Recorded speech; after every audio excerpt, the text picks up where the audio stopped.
നമസ്കാരം. തസ്ലീമ നസ്രീൻ 19 വർഷങ്ങൾക്ക് ശേഷം പശ്ചിമ ബംഗാളിൽ തിരികെ എത്തിയിരിക്കുകയാണ്. തസ്ലീമ നസ്രീൻ പശ്ചിമ ബംഗാൾ വിടാനുണ്ടായ പശ്ചാത്തലം പ്രേക്ഷകർക്ക് അറിയാം. എന്നാലും അതിലേക്ക് നമുക്കൊന്നും കൂടി ഒന്ന് വരാം. ഹ്രസ്വമായ ആ പശ്ചാത്തലവും നമുക്കൊന്ന് പരിശോധിക്കാം. പക്ഷേ ഇപ്പോൾ പ്രധാനപ്പെട്ട കാര്യം, തസ്ലീമ നസ്രീൻ പശ്ചിമ ബംഗാളിലെത്തി. ഇന്ന് രവീന്ദ്ര സദൻ എന്ന സദസ്സിൽ പശ്ചിമ ബംഗാൾ മുഖ്യമന്ത്രി സുവേന്ദു അധികാരി ഉൾപ്പെടെയുള്ളവർ പങ്കെടുക്കുന്ന സദസ്സിൽ അവർ പങ്കെടുക്കും, സംസാരിക്കും. ഡംഡം എയർപോർട്ടിൽ വന്നിറങ്ങിയ തസ്ലീമ നസ്രീൻ വളരെ വികാരവതിയായിരുന്നു ഇന്നലെ. കാരണം ഒരു വികാരനിർഭരമായിട്ടുള്ളൊരു രംഗമായിരുന്നു അത് എന്ന് വേണം പറയാൻ. കാരണം പത്രക്കാരെല്ലാം ഈ വാർത്ത സംപ്രേഷണം ചെയ്യുകയോ അല്ലെങ്കിൽ പ്രസിദ്ധീകരിക്കുകയോ ചെയ്ത അപൂർവം ചില പത്രങ്ങളോ മാധ്യമങ്ങളും പറയുന്നതും നമുക്ക് കാണുവാൻ സാധിക്കുന്നതും വെള്ള സാരിയിൽ വെള്ളയിൽ ചുവന്ന ബോർഡറുള്ള സാരിയും എടുത്ത് ഒരു കൂളിംഗ് ഗ്ലാസ്സൊക്കെ വെച്ച് സന്തോഷവതിയായിട്ടായിരുന്നു അവർ അന്നിറങ്ങിയതെങ്കിലും പശ്ചിമ ബംഗാളിലേക്കുള്ള തിരിച്ചുവരവ് അവരെ സംബന്ധിച്ച് വളരെ വികാരനിർഭരമായൊരു നിമിഷമാണ് എന്നുള്ളത് തീർച്ചയാണ്. കാരണം 19 വർഷങ്ങൾക്ക് മുൻപ് ദ്വിഖണ്ഡിത എന്ന നോവലിൻ്റെ പേരിൽ ഉണ്ടായ വലിയ കലാപങ്ങൾ, ജിഹാദിസ്റ്റുകൾ ഉണ്ടാക്കിയ കലാപങ്ങൾ അവരെ പശ്ചിമ ബംഗാളിൽ നിന്ന് പലായനം ചെയ്യാൻ നിർബന്ധിതയാക്കി. ഇടതുപക്ഷ സർക്കാരായിരുന്നു, കമ്മ്യൂണിസ്റ്റ് പാർട്ടിയുടെ സർക്കാരായിരുന്നു ആ സമയത്ത് പശ്ചിമ ബംഗാൾ ഭരിച്ചിരുന്നത്. പിന്നീട് ഭരണം മാറി മമതാ ബാനർജിയുടെ തൃണമൂൽ കോൺഗ്രസ് പശ്ചിമ ബംഗാളിൽ വന്നപ്പോഴും തസ്ലീമ നസ്രീന് നേരെ സർക്കാർ സ്വീകരിച്ച നയങ്ങളിൽ യാതൊരു വ്യത്യാസവും ഉണ്ടായിരുന്നില്ല. കാരണം ജിഹാദികളുടെ പ്രീണനത്തിനായി തസ്ലീമ നസ്രീനെ പശ്ചിമ ബംഗാളിലേക്ക് എത്തിയാൽ അവരുടെ ജീവന് പോലും അപകടമുണ്ടാകുമെന്നുള്ള സ്ഥിതിവിശേഷമായിരുന്നു അവിടെ. അതുകൊണ്ട് തന്നെ ഒരു കാലത്ത് ലജ്ജ എന്ന നോവലിൻ്റെ പേരിൽ അവരുടെ ജന്മദേശമായിട്ടുള്ള ബംഗ്ലാദേശിൽ നിന്ന് പലായനം ചെയ്ത് പശ്ചിമ ബംഗാളിൽ അഭയം തേടിയ അവർക്ക് ബംഗ്ലാദേശിനെ പോലെ തന്നെ പ്രിയപ്പെട്ട ഒരു ഭൂമിയാണ് പശ്ചിമ ബംഗാളും. കാരണം രണ്ടും വ്യത്യസ്തമല്ലല്ലോ. നമ്മുടെ ബംഗാളിൽ നിന്ന് വിഭജിച്ച് പോയതാണല്ലോ ഈ ബംഗ്ലാദേശും. അതുകൊണ്ട് തന്നെ അവർക്ക് വളരെ പ്രിയപ്പെട്ട ഒരു ഭൂമിയാണ്, പ്രദേശമാണ്, അല്ലെങ്കിൽ ഒരു സംസ്കാരമാണ് ബംഗാളി സംസ്കാരം. അതുകൊണ്ട് തന്നെ പശ്ചിമ ബംഗാൾ അവർക്ക് വളരെ പ്രിയപ്പെട്ടൊരു ഭൂമിയാണ്. അവിടെ നിന്ന് പലായനം ചെയ്യേണ്ടി വന്നതിൻ്റെ ദുഃഖവും വിഷമവും ആഘാതവും അവർ പലവട്ടം പ്രകടിപ്പിച്ചിട്ടുള്ളതാണ്. പരസ്യമായി തന്നെ അത്തരത്തിലുള്ളൊരു വികാരം അവർ പ്രകടിപ്പിച്ചിട്ടുള്ളതാണ്. എന്നിരുന്നാൽ പോലും അഭിപ്രായ സ്വാതന്ത്ര്യത്തിന് എക്കാലവും മുൻഗണന നൽകണമെന്ന് പരസ്യമായി വാദിക്കുന്ന ഇടതുപക്ഷമാകട്ടെ തൃണമൂൽ കോൺഗ്രസ് ആകട്ടെ, ഇവരാരും തസ്ലീമ നസ്രീൻ്റെ അഭിപ്രായ സ്വാതന്ത്ര്യത്തിന് ഒരിക്കലും വില കൽപ്പിച്ചിരുന്നില്ല എന്ന് മാത്രമല്ല, തസ്ലീമ നസ്രീൻ്റെ അഭിപ്രായ സ്വാതന്ത്ര്യത്തിന് തടയിടുവാനായി, ജിഹാദികളെ പ്രീണിപ്പിക്കുവാൻ വേണ്ടി അവരാൽ കഴിയാവുന്നതെല്ലാം അവർ ചെയ്തിട്ടുമുണ്ട്. കമ്മ്യൂണിസ്റ്റ് സർക്കാരിൻ്റെ ഭരണത്തിന് കീഴിലുള്ള പശ്ചിമ ബംഗാളിൽ നിന്നാണ് തസ്ലീമ നസ്രീന് പലായനം ചെയ്യേണ്ടി വന്നത്. മമതാ ബാനർജിയുടെ പശ്ചിമ ബംഗാളിലേക്ക് എന്തെങ്കിലും കാരണവശാൽ അവർ ചെന്നിറങ്ങിയിരുന്നെങ്കിൽ ഒരുപക്ഷെ അവരുടെ ജീവൻ തന്നെ അപകടത്തിലാകുന്ന സാഹചര്യങ്ങൾ സൃഷ്ടിക്കപ്പെട്ടേനെ. കാരണം കമ്മ്യൂണിസ്റ്റ് സർക്കാർ എത്രത്തോളം ജിഹാദികളെ പ്രീണിപ്പിച്ച് ഒപ്പം നിർത്തിയിരുന്നോ അതിൻ്റെ ഒരു 10 മടങ്ങ് പ്രീണനമായിരുന്നു മമതാ ബാനർജിയുടെ സർക്കാരിന്. ജിഹാദികളെ അഴിഞ്ഞാടാൻ വിട്ടിരിക്കുകയായിരുന്നു പശ്ചിമ ബംഗാളിലൊട്ടാകെ.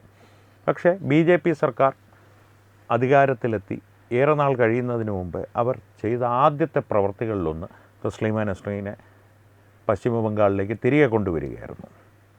വെറുതെ കൊണ്ടുവരികയല്ലായിരുന്നു.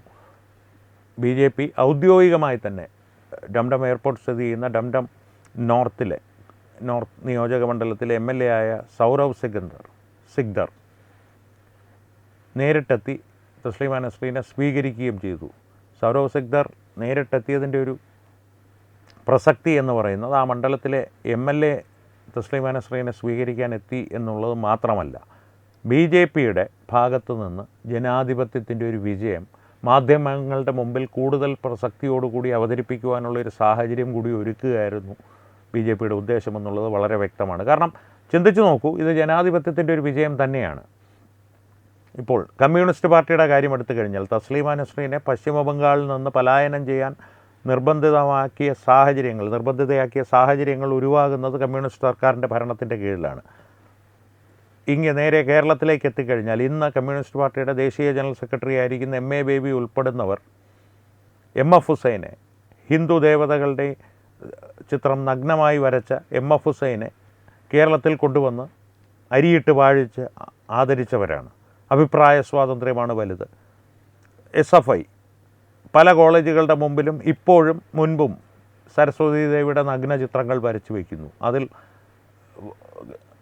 മുൻപ് വരച്ചു വെച്ച ഒരു സഖാവ് ആത്മഹത്യ ചെയ്യുന്നൊരു സാഹചര്യമുണ്ടായി. അത് ഞാൻ സാന്ദർഭികമായി ഒന്ന് പരാമർശിച്ചു എന്ന് മാത്രം. എന്നാൽ ഈ അഭിപ്രായ സ്വാതന്ത്ര്യത്തിന് വേണ്ടിയിട്ട് പുരപ്പുറത്ത് കയറി നിന്ന് കൂവുന്ന ഈ സഖാക്കന്മാരാരും തസ്ലീമ നസ്രീൻ്റെ അഭിപ്രായ സ്വാതന്ത്ര്യത്തിന് വിലമതിക്കില്ല എന്ന് മാത്രമല്ല, അതിനെ എതിർക്കുകയും ചെയ്യും. എങ്ങനെ എതിർക്കും? ജോസഫ് മാഷിൻ്റെ കൈവെട്ടിയ സംഭവത്തെ കുറച്ചുകൂടി സൂക്ഷ്മതയോടുകൂടി കൈകാര്യം ചെയ്യേണ്ടിയിരുന്നു ചോദ്യപേപ്പറിലെ ആ ഒരു വിഷയമെന്ന് MA ബേബി പറഞ്ഞ ആ ഒരു രീതിയിലായിരിക്കും ഇവരിതിനെ കൈകാര്യം ചെയ്യുക. കാരണം ജിഹാദി പ്രീണനം, ഭയം എന്നുള്ളത് സെബാസ്റ്റ്യൻ പോൾ, ഇടതുപക്ഷ സഹയാത്രികനായ സെബാസ്റ്റ്യൻ പോൾ ഒരിക്കൽ ജനം TV-യോടുള്ള ഒരു ഇൻ്റർവ്യൂവിലാണെന്ന് തോന്നുന്നു പറഞ്ഞിട്ടുള്ളതാണ്.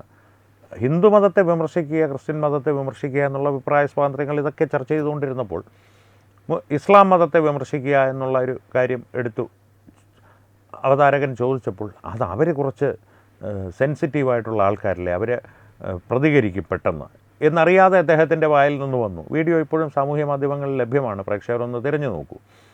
കൃത്യമായിട്ട് ആ വാക്കുകളിൽ വ്യക്തമായത് ഒരു ഭയമാണ്. പ്രീണനത്തിനുമപ്പുറം ഒരു ഭയത്തിലേക്ക് ഇത് വഴുതി വീണിരിക്കുന്നു എന്നുള്ളതിൻ്റെ ഏറ്റവും വലിയ തെളിവാണ്.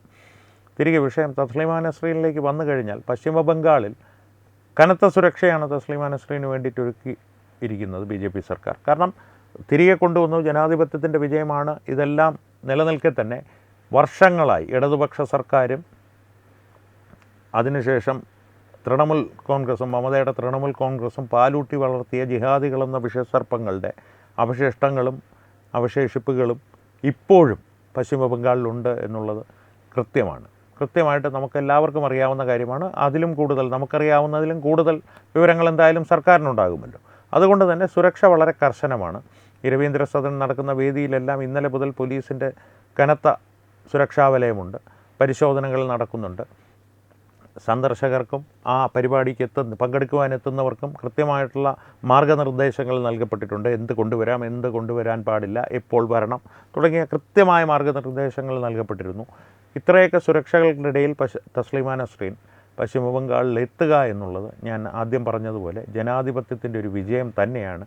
ദൗർഭാഗ്യകരമായിട്ടുള്ളൊരു കാര്യം, കേരളത്തിലെ മാധ്യമങ്ങളാരും ഈ വാർത്തയ്ക്ക് ഒരു പ്രാധാന്യവും നൽകിയിട്ടില്ല. തീർത്തും അവഗണിക്കുന്ന മട്ടിലാണ് ഈ വാർത്തയെ അവർ കൈകാര്യം ചെയ്യുന്നത്. അവരിങ്ങനെ ഒരു സംഭവം അറിഞ്ഞിട്ടേയില്ല. കാരണം തസ്ലീമ നസ്രീൻ പശ്ചിമ ബംഗാളിലെത്തിയ വാർത്തയെ ജനാധിപത്യത്തിൻ്റെ വിജയമെന്ന് അവർ വിശേഷിപ്പിച്ചാൽ കൃത്യമായിട്ട് മാതൃഭൂമി പണ്ട് ചെയ്തതുപോലെ മാപ്പ് മാപ്പ് മാപ്പ് എന്ന് തലക്കെട്ട് പത്രങ്ങൾക്ക് കൊടുക്കേണ്ടി വരും.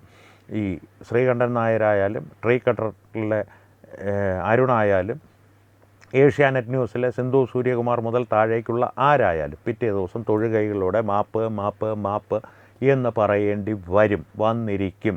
കാരണം കൃത്യമായിട്ട് അത്തരത്തിലുള്ള ഭീഷണികളോ സമ്മർദ്ദങ്ങളോ അവർക്ക് മേൽ ജിഹാദികളുടെ ഭാഗത്തു നിന്നുണ്ടാകും. അതുകൊണ്ട് തന്നെ തസ്ലീമ നസ്രീൻ പശ്ചിമ ബംഗാളിൽ 19 വർഷങ്ങൾക്ക് ശേഷം തിരികെ എത്തിയതിനെ അഭിപ്രായ സ്വാതന്ത്ര്യത്തിനുള്ള വിജയവും BJP ജനാധിപത്യത്തിൻ്റെ വിജയത്തിനായി വഴിയൊരുക്കിയതും അവർ വാർത്തയായി പ്രേക്ഷകരുടെ മുമ്പിൽ അർഹിക്കുന്ന പ്രാധാന്യത്തോടു കൂടി എത്തിക്കില്ല. അതുകൂടി പറയുവാൻ വേണ്ടിയിട്ടാണ് ഇന്നത്തെ വിഷയമായി തസ്ലീമ നസ്രീനെ പ്രേക്ഷകരുടെ മുമ്പിൽ അവതരിപ്പിച്ചത്. ചിന്തിച്ചു നോക്കൂ, ഒരു നോവൽ എഴുതിയതിൻ്റെ പേരിൽ ഇത്ര വേട്ടയാടലുകൾ അനുഭവിക്കേണ്ടി വന്നൊരു ഒരു സ്ത്രീയാണെന്ന പരിഗണന പോലും അവർക്ക് ഇപ്പോഴും ജിഹാദികൾ നൽകാറില്ല. അവരെ സാമൂഹ്യ മാധ്യമങ്ങളിൽ അവരുടെ ഒരു അഭിപ്രായ പ്രകടനം വന്നാൽ അതിന് താഴെ വരുന്ന അസഭ്യവർഷങ്ങൾ, അത് പലരും തസ്ലീമ നസ്രീനെ സൽമാൻ റുഷ്ദിയുമായി ഉപമിക്കാറുണ്ട്. സത്യത്തിൽ സൽമാൻ റുഷ്ദി നേരിട്ടതിനും അപ്പുറത്തേക്കുള്ളൊരു വേട്ടയാടലാണ് തസ്ലീമ നസ്രീനെ അഭിമുഖീകരിക്കേണ്ടി വന്നത്. കാരണം സൽമാൻ റുഷ്ദിയുടെ കാര്യം പറഞ്ഞു കഴിഞ്ഞാൽ അമേരിക്ക പോലുള്ള ഒരു രാജ്യത്ത് വളരെ സുരക്ഷിതമായി, കാരണം ജിഹാദികളുടെ ഒരു കടന്നുകയറ്റം വലിയ തോതിൽ അമേരിക്കയിൽ ഉണ്ടാകുന്നത് വരെയെങ്കിലും ആ രാജ്യത്ത് പോയി സുരക്ഷിതമായി ജീവിക്കുവാൻ തീരുമാനിച്ച ഒരാളാണ് സൽമാൻ റുഷ്ദി. തൻ്റെ സുഖ സൗകര്യങ്ങളൊന്നും നഷ്ടപ്പെടുത്താതെ അവിടെ തന്നെ ജീവിക്കുവാൻ തീരുമാനിച്ച ഒരാളാണ്. പക്ഷേ അമേരിക്കയിലേക്ക് ജിഹാദികളുടെ കടന്നുകയറ്റമുണ്ടായപ്പോൾ അദ്ദേഹത്തിന് നേരെയും ആക്രമണമുണ്ടായി. ഒരു കണ്ണിൻ്റെ കാഴ്ച പൂർണ്ണമായും നഷ്ടപ്പെടുന്ന ഒരു സാഹചര്യവുമുണ്ടായി. എന്നിരുന്നാൽ പോലും അദ്ദേഹം ഇപ്പോഴും ഇടത് ആവാസ വ്യവസ്ഥയോടൊപ്പം സഞ്ചരിക്കുന്നൊരു വ്യക്തിയാണ്. തിരിച്ചറിവുണ്ടാകാത്തത് കൊണ്ടോ അതോ അദ്ദേഹത്തിന് ഇഷ്ടമുള്ള സൗകര്യങ്ങൾ, ജീവിത സൗകര്യങ്ങൾ ചെയ്തു കൊടുക്കുന്നതുകൊണ്ടോ. തസ്ലീമ നസ്രീൻ്റെ കാര്യം പറഞ്ഞു കഴിഞ്ഞാൽ കോൺഗ്രസ് സർക്കാരുകളുടെയൊക്കെ സമ്മർദ്ദം കാരണം ഒരു ഘട്ടത്തിൽ ഭാരതത്തിൽ പോലും നിൽക്കാൻ സാധിക്കാത്ത അവസ്ഥയിൽ അവർ സ്വീഡനിലെ പൗരത്വം സ്വീകരിച്ച് ഭാരതം വിട്ടുപോകുന്നൊരു സാഹചര്യമുണ്ടായി. അപ്പോൾ പോലും അവർക്ക് ഭാരതത്തെയും ബംഗ്ലാദേശിനെയും പശ്ചിമ ബംഗാളിനെയും മറക്കുവാൻ കഴിയുമായിരുന്നില്ല. അവരാൽ കഴിയുന്നത്ര കാലം ഭാരതത്തിൽ, അവരുടെ ജന്മദേശമായ ബംഗ്ലാദേശിൽ അവർക്ക് നിൽക്കുവാൻ അവസ്ഥയിൽ ഭാരതത്തിലെങ്കിലും തനിക്ക് കഴിയുവാൻ സാധിക്കുമെന്ന പ്രതീക്ഷയോടുകൂടി കഴിയാവുന്ന കാലം അവർ ഇവിടെ പിടിച്ചു നിന്നു. ഇപ്പോഴും അവർക്ക് സാധിക്കുമ്പോഴൊക്കെ, അവർക്ക് അവസരം ലഭിക്കുമ്പോഴൊക്കെ അവർ ഭാരതത്തിലേക്ക് തിരികെ വരാറുണ്ട്. ഇപ്പോൾ ഇതാ ഭാരതത്തിൽ അവർക്ക് ഏറ്റവും പ്രിയപ്പെട്ട ഭൂമിയായ പശ്ചിമ ബംഗാളിലേക്ക് BJP സർക്കാർ അവരെ തിരികെ കൊണ്ടുവന്നിരിക്കുന്നു. ജനാധിപത്യത്തിൻ്റെ വിജയമാണ് ഇത്. ജനാധിപത്യത്തിൻ്റെ മനോഹാരിത തന്നെയാണ്. അല്ലാതെ പശ്ചിമ ബംഗാളിൽ ശരിയാ നിയമമല്ല നടപ്പാകുന്നത് എന്നുള്ളത് സുവേന്ദു അധികാരിയുടെ സർക്കാർ വീണ്ടും ഉറക്കെ പ്രഖ്യാപിക്കുന്നതിൻ്റെ കാഴ്ചയാണ്. ഈ ഒരു പ്രഖ്യാപനത്തിനൊരു വലിയ പ്രസക്തിയുണ്ട്. അത് കൃത്യമായിട്ട് മനസ്സിലാകണമെങ്കിൽ മമതയുടെ കാലത്ത് പശ്ചിമ ബംഗാളിൽ എന്താണ് നടന്നിരിക്കുന്നതെന്നുള്ളതിൻ്റെ ഒരു ബോധ്യം നമുക്കുണ്ടാകണം. കാരണം കൃത്യമായിട്ട് തത്വമൈ ന്യൂസ് തന്നെ പലതവണ പ്രേക്ഷകരുടെ മുമ്പിൽ പശ്ചിമ ബംഗാളിൽ എന്താണ് നടന്നിരുന്നത് മമതയുടെ ഭരണത്തിൻ്റെ കീഴിലെന്നുള്ളത് അവതരിപ്പിച്ചിട്ടുള്ളതാണ്. എന്നിരുന്നാലും അതിനെ ഒന്ന് ചുരുക്കി പറഞ്ഞാൽ ജിഹാദികളുടെ തേർവാഴ്ച ഒരു തരത്തിൽ അല്ലെങ്കിൽ മറ്റൊരു തരത്തിൽ 1400 വർഷങ്ങൾക്ക് മുമ്പുള്ള ഒരു മരുഭൂമിയിലെ ഗോത്ര നിയമത്തിൻ്റെ നടപ്പാക്കലായിരുന്നു. അത് ഔദ്യോഗികമായിട്ടല്ല, അനൗദ്യോഗികമായി, എന്നാൽ സർക്കാരിൻ്റെ പൂർണ്ണ പിന്തുണയോടുകൂടി നടപ്പാക്കപ്പെട്ടിരുന്ന ഒരു സംസ്ഥാനമായിരുന്നു പശ്ചിമ ബംഗാൾ. ഷാജഹാൻ ഷെയ്ഖിനെ പോലുള്ള ജിഹാദികൾക്ക് എപ്പോൾ വേണമെങ്കിലും ആരെയും കൊല്ലാം, ഏത് സ്ത്രീകളെയും പിടിച്ച് അവർക്ക് ഇഷ്ടമുള്ളതെല്ലാം അവർക്ക് മേൽ ബലപ്രയോഗത്തിലൂടെ നടപ്പാക്കാം എന്നുള്ളൊരു സാഹചര്യം നിലനിന്നിരുന്ന ഒരു ജിഹാദി ആവാസ വ്യവസ്ഥ കൃത്യമായിട്ട് അവിടെ സൃഷ്ടിക്കപ്പെട്ടിരുന്നു. അതിനെയാണ് BJP കാലങ്ങളായുള്ള ശ്രമങ്ങളിലൂടെ, നിരവധി കാര്യകർത്താക്കളുടെ ബലിദാനത്തിലൂടെ തച്ചുടച്ച് തകർത്ത് കടലിലൊഴുക്കി കളഞ്ഞത്. ഗംഗ ഒടുവിൽ പശ്ചിമ ബംഗാളിനെ ശുദ്ധീകരിക്കുവാൻ, ഈ ജിഹാദികളുടെ മ്ലേച്ഛത്തരത്തിൻ്റെ അഴുക്കിൽ നിന്ന് ശുദ്ധീകരിക്കാൻ നരേന്ദ്രമോദിജി പറഞ്ഞതുപോലെ ഒഴുകിയെത്തിയത്. ആ ഗംഗയുടെ ഒരാഗമനത്തിൻ്റെ ഒരു സൂചന കൂടിയാണ്, അല്ലെങ്കിൽ ഒരു ഓർമ്മിപ്പിക്കൽ കൂടിയാണ് തസ്ലീമ നസ്രീൻ്റെ പശ്ചിമ ബംഗാളിലേക്കുള്ള തിരിച്ചുവരവെന്ന് ഞാൻ പറയും. കാരണം ഗംഗ വന്നു, ശരി, ഗംഗയോടൊപ്പം തന്നെ അഭിപ്രായ സ്വാതന്ത്ര്യവും പശ്ചിമ ബംഗാളിലേക്ക് തിരിച്ചു വരുന്നതിൻ്റെ ഒരു സൂചനയാണ്. നേരത്തെയൊക്കെ മമതയ്ക്കെതിരെ ഒരു കാർട്ടൂൺ വരച്ചാൽ, മമതയെ പരിഹസിച്ചൊരു കാർട്ടൂൺ വരച്ചാൽ പശ്ചിമ ബംഗാൾ പോലീസ് വേട്ടയാടി പിടിക്കുമായിരുന്നു അവരെ. രാജ്യത്തിൻ്റെ ഏത് ഭാഗത്തു നിന്നും മമതയ്ക്ക് നേരെ വിമർശനമുണ്ടായാലും പശ്ചിമ ബംഗാൾ പോലീസിൻ്റെ നോട്ടീസ് അവർക്ക് ലഭിച്ചിരിക്കുമായിരുന്നു. മഹുവ മൊയ്ത്രയൊക്കെ FIRകൾ രജിസ്റ്റർ ചെയ്യിപ്പിച്ചവരുടെ ഒരു കണക്കെടുത്താൽ അതിന് എണ്ണിയാലൊടുങ്ങില്ല. മിണ്ടിയാൽ അവർ FIR രജിസ്റ്റർ ചെയ്യിപ്പിക്കുമായിരുന്നു. ഭീഷണിയും ഒരു വിരട്ടലുമായിട്ട്. ഒരു അക്രമം എന്നുള്ളത് ബംഗാളിൻ്റെ രാഷ്ട്രീയത്തിൻ്റെ ഭാഗമാണെന്ന് ധാർഷ്ട്യത്തോടു കൂടി പറഞ്ഞ മഹുവ മൊയ്ത്ര കരഞ്ഞ് നിലവിളിച്ച് മുട്ടയേറ് വാങ്ങി പശ്ചിമ ബംഗാളിൽ നിന്ന് ഓടി രക്ഷപ്പെടുന്നത് നാം കണ്ടതാണ്. ജനങ്ങളുടെ രോഷം അത്രത്തോളം ഉണ്ടായിരുന്നു. ജനാധിപത്യത്തെ ധ്വംസനം ചെയ്ത് ഏറെക്കാലമായി ഇതുപോലുള്ള ജിഹാദികൾ അഴിഞ്ഞാടുമ്പോൾ അവരെ അതിൽ നിന്ന് പുറത്തേക്കൊരു ശക്തി കൊണ്ടുവന്നാൽ ആദ്യത്തെ പ്രതികരണം ഈ തങ്ങളെ ധ്വംസിച്ചവരെ, ഹിംസിച്ചവരെ പരസ്യമായി പരിഹസിക്കുക എന്നുള്ളതായിരിക്കും. എന്നിട്ട് പോലും പശ്ചിമ ബംഗാളിൽ നമുക്ക് കാണുവാൻ സാധിച്ചത് ഇവരിൽ ആരെ, അഭിഷേക് ബാനർജിയൊക്കെ സത്യത്തിൽ ആ പ്രദേശവാസികൾക്കൊക്കെ കൊന്നുകളയുവാനുള്ള ദേഷ്യമുണ്ട്. ജിഹാദികളോടും അങ്ങനെ തന്നെ. അവരെ ഒന്നും കൊല്ലുവാനായിട്ട് ഉള്ള അനുവാദം പശ്ചിമ ബംഗാളിലെ പോലീസ് നൽകിയില്ല. പകരം കൃത്യമായിട്ട് നിയമ നടപടികളിലൂടെ, നാട്ടുകാരുടെ മുമ്പിലൂടെ അവരെ നടത്തി നിങ്ങളുടെ അമർഷം ഇതിലടക്കിക്കോളൂ എന്ന് പറഞ്ഞു. മുട്ടയേറുകളെ അധികമൊന്നും തടയാൻ പോയില്ല. കാരണം ഏതെങ്കിലും ഒരു തരത്തിൽ അമർഷമൊന്ന് പുറത്തു വരണമല്ലോ, ഇല്ലെങ്കിൽ ചിലപ്പോൾ വലിയ അക്രമങ്ങളിലേക്ക് കാര്യങ്ങൾ പോകുമായിരുന്നു.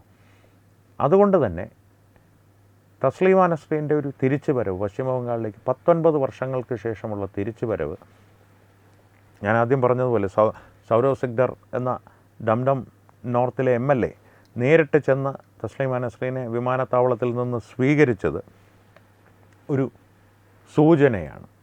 ഇത്തരത്തിലുള്ള നടപടികൾ തുടർന്നുമുണ്ടാകും. തസ്ലീമ നസ്രീന് മാത്രമല്ല, പശ്ചിമ ബംഗാളിൽ നിന്ന് മമതയെ പേടിച്ച്, കമ്മ്യൂണിസ്റ്റുകാരെ പേടിച്ച് പലായനം ചെയ്യേണ്ടി വന്നിട്ടുള്ള എല്ലാവരെയും ഞങ്ങൾ തിരികെ കൊണ്ടുവരും. ജോലി തേടി മറ്റുള്ള സംസ്ഥാനങ്ങളിലേക്ക് കുടിയേറിയവരെയും ഞങ്ങൾ തിരികെ കൊണ്ടുവന്ന് ഇവിടെ അർഹമായ ജോലി നൽകും. അഭിപ്രായ സ്വാതന്ത്ര്യം ബംഗാളിൽ വീണ്ടും പുനഃസ്ഥാപിക്കപ്പെട്ടിരിക്കുകയാണ് എന്ന് വേണമെങ്കിൽ പറയാം. ബംഗാളിൽ പുനഃസ്ഥാപിക്കപ്പെട്ടിരിക്കുന്നു എന്നുള്ളതിൻ്റെ പ്രസക്തി ബംഗാളിൻ്റെ ചരിത്രം അറിയാവുന്നവർക്കറിയാം. കൃത്യമായിട്ട് പലതവണ തത്വമയി ന്യൂസ് പശ്ചിമ ബംഗാൾ അല്ലെങ്കിൽ ബംഗാൾ ഒരു അഖണ്ഡമായിട്ടുള്ള ബംഗാൾ, വിഭജനത്തിന് മുമ്പുള്ള ബംഗാൾ സാംസ്കാരികമായിട്ടും വ്യാപാരപരമായിട്ടും സാമ്പത്തികമായിട്ടും എല്ലാം ഭാരതത്തെ സംബന്ധിച്ച് എത്ര വലിയൊരു ശക്തിയായിരുന്നു, പ്രതീക്ഷയായിരുന്നു എന്നുള്ളത് അമരസുവർണ ബംഗാൾ എന്നുള്ള ഒരു വിളിയിൽ മാത്രമുണ്ട്. അതാണ് നഷ്ടപ്പെട്ടു പോയത്. ആ അമരസുവർണ ബംഗാൾ തിരികെ വരുവാനുള്ള സൂചനകളാണ് ഈ കണ്ടുകൊണ്ടിരിക്കുന്നത് നാം. അതിൻ്റെ ഏറ്റവും പുതിയ സൂചനയാണ് തസ്ലീമ നസ്രീൻ്റെ പശ്ചിമ ബംഗാളിലേക്കുള്ള തിരിച്ചുവരവ്. ഇപ്പോൾ ഈ വിഷയത്തിൽ തൽക്കാലം ഇത്രമാത്രം.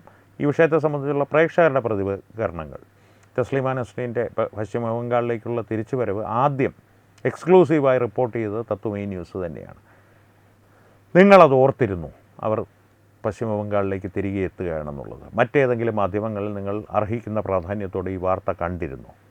ഈ കമ്മ്യൂണിസ്റ്റുകാരുടെയും മറ്റ് പ്രതിപക്ഷ പാർട്ടികളുടെ ഇന്ത്യ മുന്നണിയുടെയൊക്കെ ഈ വിഷയത്തോടുള്ള സമീപനത്തിലെ ഇരട്ടത്താപ്പ്, അതിനെ നിങ്ങളെങ്ങനെ കാണുന്നു, എങ്ങനെ വിലയിരുത്തുന്നു? ഈ വിഷയത്തെ സംബന്ധിച്ചുള്ള എല്ലാം, ഈ അഭിപ്രായങ്ങളെല്ലാം, നിങ്ങളുടെ അഭിപ്രായങ്ങൾ തീർച്ചയായും കമൻറ്റുകളിലൂടെ ഞങ്ങളുമായി പങ്കുവയ്ക്കുക. ഒപ്പം ഈ വീഡിയോ ലൈക്ക് ചെയ്യുക, പരമാവധി ആളുകളുമായി ഷെയർ ചെയ്യുക. ഏറ്റവും പ്രധാനപ്പെട്ട കാര്യം, തത്വമയി ന്യൂസിൻ്റെ യൂട്യൂബ് ചാനൽ നിങ്ങൾ ഇതുവരെ സബ്സ്ക്രൈബ് ചെയ്തിട്ടില്ലെങ്കിൽ തീർച്ചയായും സബ്സ്ക്രൈബ് ചെയ്യുക. അപ്പോൾ ഈ വിഷയത്തിലും മറ്റു വിഷയങ്ങളിലും സംവാദങ്ങൾ തുടരട്ടെ. വീണ്ടും കാണാം. നന്ദി, നമസ്കാരം.